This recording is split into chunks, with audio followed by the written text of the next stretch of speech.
Good morning. Craig Howard here. Happy to be with you again this morning. Well, whatever time you happen to be watching this. I got to thinking about something today.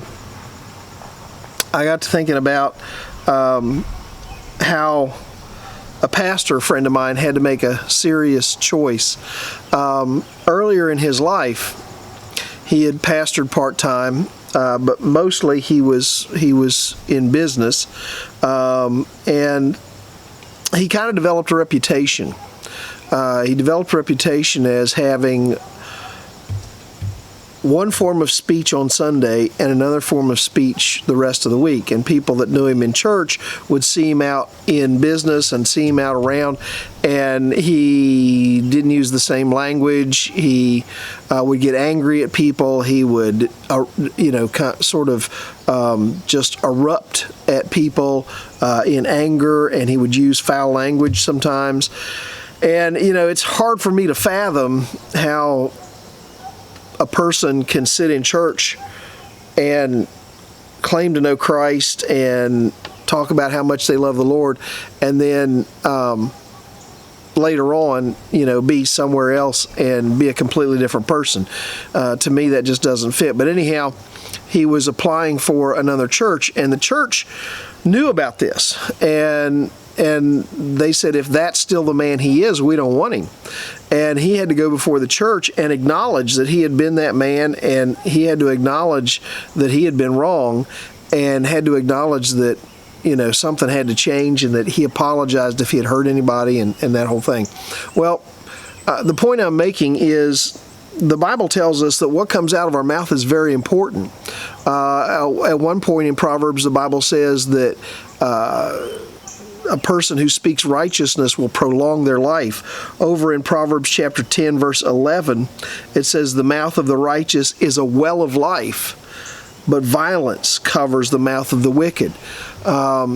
If what is coming out of your mouth oftentimes is violent in the way it attacks people, the way it hurts people, if what comes out of your mouth is violent in the language that hurts the heart of God, if what's coming out of your mouth doesn't speak to righteousness, then if you name yourself among God's children, that's a problem. That's an issue. I talked to the kids at camp last week, and I said, some of you probably are used to using a different kind of language. You're used to using a language that's maybe a little bit more colorful than what's acceptable here at camp. But I said, the truth of the matter is, I haven't heard any of you say anything that's unacceptable here at camp so far. So that tells me that you're capable of controlling your mouth. And I've found that to be true of just about anybody, that if they will take the time to think about what's coming out of their mouth, if they will just think about the impact that has. My grandpa used to say, if a person can't control what comes out of their mouth, in other words, if a person is always using foul language, he said, all that tells me is they're not intelligent enough to express themselves without using foul language. They don't have a big enough vocabulary. Now, I'm not calling you stupid, and really, I don't think it's an issue of stupid or not stupid. I think it's an act of the will. I think it's a matter of making a choice to say, what comes out of my mouth is going to be righteousness, and what that does is that speaks life to people. That speaks strength to people. That speaks life into your life. It improves, as far as I'm concerned, it improves the quality of your life when what comes out of your mouth is words of righteousness.